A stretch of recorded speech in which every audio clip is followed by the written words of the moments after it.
জুলাই গণঅভ্যুত্থানের যে আকাঙ্ক্ষা ছিল সেই আকাঙ্ক্ষাটা আসলে কি কি ছিল বলে আপনার কাছে আমার মনে হয় যে অনেকে এটা খুব বলতে শুনি যে আমরা আহত হব এবং আমার মনে হয় যে এখানে জুলাই গণঅভ্যুত্থানের চেহারা চরিত্র এবং তাৎপর্য নিয়ে আমি কি দু একটা কথা বলে নিতে পারি? কারণ এটা জরুরি, কারণ কিছু কথা আমাদের জানা আছে, আপনারা জানেন কিছু কথা, কিন্তু কিছু কথা বারবার মনে করিয়ে দেওয়ার তো একটা প্রয়োজনীয়তা রয়েছে এমন একটা সময় যখন দেখা যায় যে অনেক সুডো ইস্যু, বিশেষ করে শিক্ষিত বাংলাদেশি মধ্যবিত্ত সমাজের যে প্রিডমিনেন্ট ডিসকোর্স এবং রাজনীতিকদের যে পরস্পরের সাথে ঝগড়াঝাটির যে ডিসকোর্স, এগুলো কিছু কিছু কথাকে ভুলিয়ে দেওয়ার একটা চেষ্টা করা, এবং ভুলে যাওয়াটা তো একটা অত্যন্ত, আমি মনে করি যে ক্ষতিকারক, এবং মনে রাখাটা, এটাকে আমি মনে করি মনে রাখা, এটা একটা কিন্তু অত্যন্ত গুরুত্বপূর্ণ রাজনৈতিক এবং সাংস্কৃতিক কাজ। এবং সেই তার স্বার্থে একটু বলে দরকার যে আমাদের ভুলে গেলে চলবে না যে জুলাই গণঅভ্যুত্থান বাংলাদেশের মানে পৃথক রাষ্ট্রিক সত্তা হিসেবে বাংলাদেশের অভ্যুত্থানের পর থেকে আজ পর্যন্ত সবচাইতে বড়, সবচাইতে ব্যাপক এবং আক্রমণাত্মক যে গণঅভ্যুত্থান, এটাকে তো বলতেই হবে।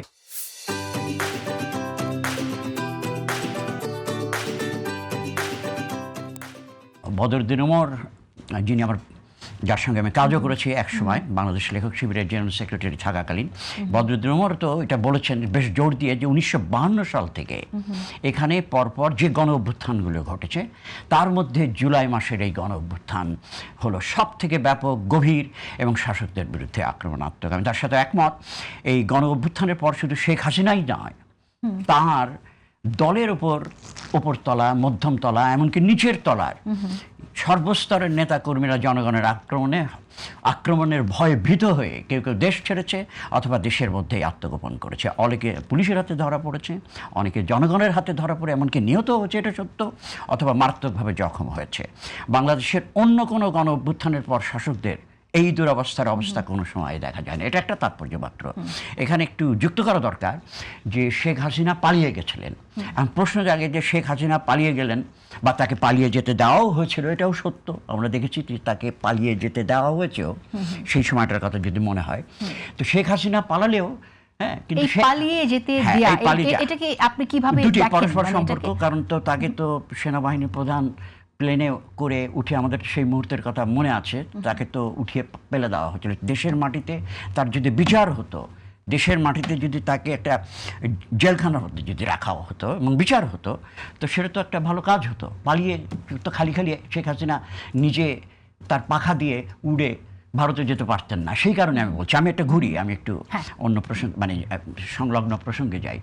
এবং আপনি লক্ষ্য করেন যে শেখ হাসিনার মতো একজন ক্ষমতাধর, যার হাতে পুলিশ ব্যবস্থা, যার হাতে মিলিটারি, যার হাতে ব্যাংক, যার হাতে পুরো রাষ্ট্রযন্ত্রই তার এবং তাদের, কেন তাকে পালাতে হলো? এই তাৎপর্য হচ্ছে জনগণ যখন ঐক্যবদ্ধ হয়, জনগণ যত, এবং ভারতের মতো একটা রাষ্ট্র, আমাদের তো অবশ্যই বলতে হবে সাউথ এশিয়া ভারত সবচেয়ে শক্তিশালী রাষ্ট্র, সেটাও শেখ হাসিনার বন্ধু। কিন্তু এই এত কিছু পরে শেখ হাসিনা যে পালিয়ে গেল, এই প্রশ্নটা তো আমাদেরকে একটু খতিয়ে দেখতে হবে। পালিয়ে গেল যদি মোটা দাগে বলতে হয়, সেটা হচ্ছে জনগণ ঐক্যবদ্ধ হয়েছিল, এটা একটা গণ অভ্যুত্থান হয়েছে। এবং এই গণ অভ্যুত্থানে আরও বৈশিষ্ট্য আছে। যেমন গণ অভ্যুত্থানের তাৎপর্যটা হচ্ছে যে এই গণ অভ্যুত্থান নির্দলীয় ব্যানারে হয়েছে। এই গণ অভ্যুত্থানের অবশ্যই আমি কৃতিত্ব দেই, তো মানে যেটা আমরা বলি বৈষম্য বিরোধী ছাত্র আন্দোলন, এর ব্যানারেই কিন্তু গণ অভ্যুত্থানটা হয়েছে। প্রথমে তো গণ অভ্যুত্থান হয়নি, অর্থাৎ কোটা আন্দোলন ছিল, এবং কোটা আন্দোলন রূপান্তরিত হয়েছে গণ অভ্যুত্থানে। এবং ভুলে গেলে চলবে না যে এখানে সাঈদের যে মৃত্যু, আবু সাঈদের যে হত্যা, সেটার একটা রোল প্লে করেছে। তারপর যখন মানুষ মারা শুরু করেছে একের পর এক, আমরা তখন বলতাম যে পাখির গুলি করে যেভাবে পাখিকে মারা হয় সেইভাবে মানুষকে মারা হচ্ছে সেই। এবং এখানে আরেকটা তার কথা বলা যেতে দরকার যে মাত্র 3 সপ্তাহে, যদি জাতিসংঘের সংখ্যাটাও ধরি, 1400 মানুষকে খুন করা হয়। মাত্র 3 সপ্তাহে বাংলাদেশে 1400 মানুষকে খুন করা হয়েছে। এই বিষয়টা শুধু সাউথ এশিয়ায় না, গণঅভ্যুত্থানের ইতিহাস যদি বৈশ্বিক পরিসরে বিবেচনা করি, এটি বিরল, এটি অভূতপূর্ব বলতে হবে। এটাও তো কিন্তু আমাদের এই গণঅভ্যুত্থানের ক্ষেত্রে অবশ্যই বলতে হবে।